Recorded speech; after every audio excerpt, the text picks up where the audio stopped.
Hi, I'm Estelle, and when my mom used me as a model to show off her clothing line, the company she was showing me off to hired me instead. How did that happen? I'll tell you more in a sec. If you're not subscribed to the channel yet, hit that subscribe button and the notification bell icon. And if you like this video, give it a thumbs up, because it really helps us a lot. My mom had always wanted to be a designer. It had been her lifelong dream. So much so that she worked day and night to make extravagant clothes, forgetting that she had 3 daughters to raise. We often starved because Mom would either forget to feed us or just have no money for food, gas, or electricity altogether, because she'd splurge on expensive fabrics. I learned to cook for my sisters. I would take whatever we had or whatever was growing in the backyard and would turn it into feasts for my sisters. My mom would always tell us, "Don't you worry, your mom will be a famous designer one day and we will never go hungry again." We believed in her. We really did. Which was why when she finally finished her first collection and she got a call from an international agency, we were all ecstatic. We jumped for joy and we supported our mom the whole way through. I was the tallest amongst my siblings, and my mom's creations fit me the best. So I spent weeks and weeks learning how to do makeup, and I learned how to walk a runway, all from YouTube videos.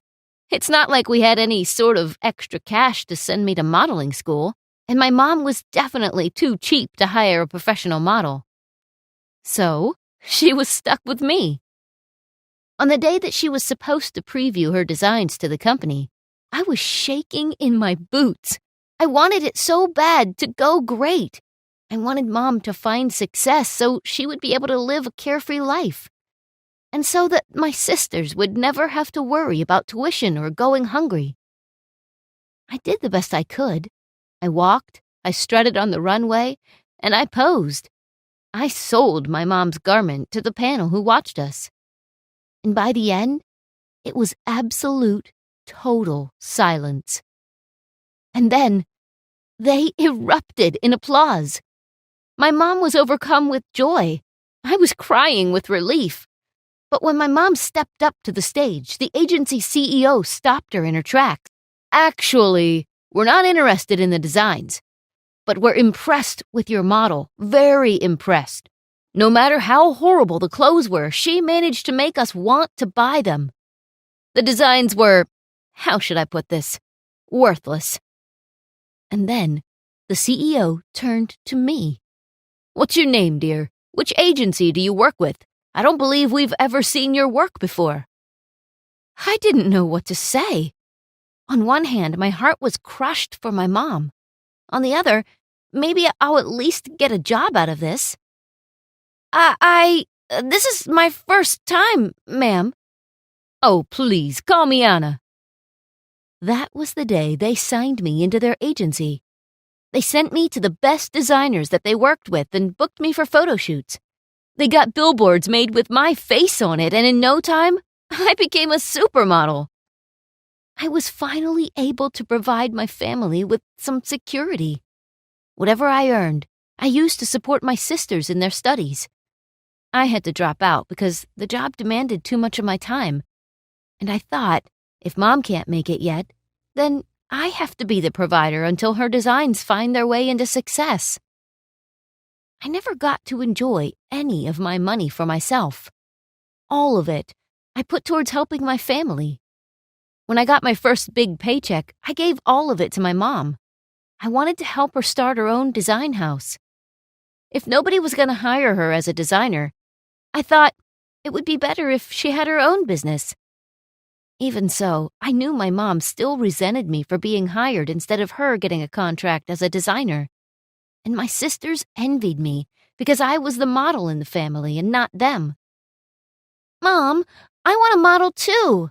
"Yeah, me too, Mom. It's not fair." "It's not like Estelle's the prettiest out of all of us. She's just tall and lanky. I bet I can walk and pose better than her. Mom, please, tell her to get us into the agency. She's hogging all the spotlight, and she's just a tall freak." "You heard your sisters, Estelle. You better help them. And you've been modeling for months now. When are you gonna use my clothes? Remember, if it wasn't for me, you wouldn't have that job." I tried my best to help them out, though. I wanted them to keep studying. But when they asked to do a couple of shoots, I did what I could. I used my leverage into the company to get my sisters into casting calls. And I begged any photographer I worked with to use my mother's clothes in some shoots. But none of those worked out. My sisters kept being rejected, and my mom's designs were never good enough to be published. I helped them as much as I could and as often as I could. But each time, I got closer and closer to losing my job. My bosses were not happy that I was using my position as a model to help my family get in on the action too. They simply weren't happy with it. It was during one of my jobs when we found out that I had unusually stretchy skin. Too stretchy. It turned out I had Ehlers-Danlos syndrome, or EDS. I had hyperelastic skin. It also explained why I was always so unusually flexible. I was always pulling these impossible poses and bendy silhouettes in my photographs. But it also explained why sometimes I felt a lot of pain and felt so weak. I muscled through that pain because I knew my family needed me. But one day, it had all become too much. I was so stressed because my mom kept demanding more and more money for her business, and my sisters insisted that I pay for them to go to modeling school. I sacrificed everything I could, even the money to buy my meds so I can stay in control of my illness, but it was still not enough. So one day, I collapsed on the set of an important shoot, and my agency learned about my condition. They fired me. They said they can't have me be a liability, and that if other agencies found out that their star model was only getting the top jobs because of an illness, that those agencies would accuse them of using my syndrome as a bargaining chip. I didn't know what to do. I had to go home defeated. I cried into my pillow that whole night, alone. Not one of my family comforted me. Instead, when they found out, they only blamed me. "I told you you weren't good enough to be a model. You're just tall. And now you're a bendy freak, too. Who's gonna pay for us to go to modeling school now? What a waste. If you'd gotten me a job as a designer, we wouldn't be dependent on you. Now I have to work thrice as hard to make this business work now. You're gonna have to find another job. You've dropped out of school already anyway."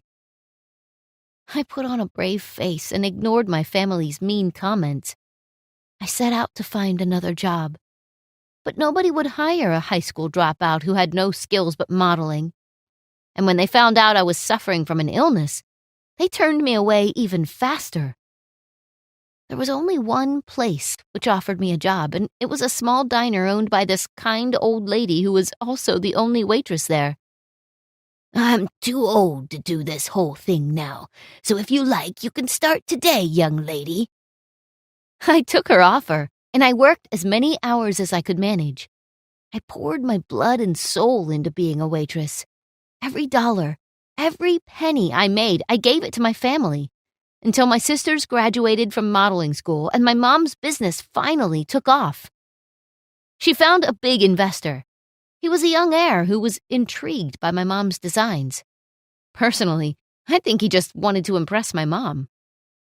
One day, my mom visited the diner I worked at to introduce me to her new boyfriend, her new investor. "Hi, daughter. Ugh, this place stinks. Sorry, Hans. I did tell her to make the place look presentable. Didn't I say quite clearly that I want this place to be representable when we come visit? Jeez, you're such a slob. No wonder you could only get a job as a waitress." I spent all morning cleaning up and making the diner look perfect.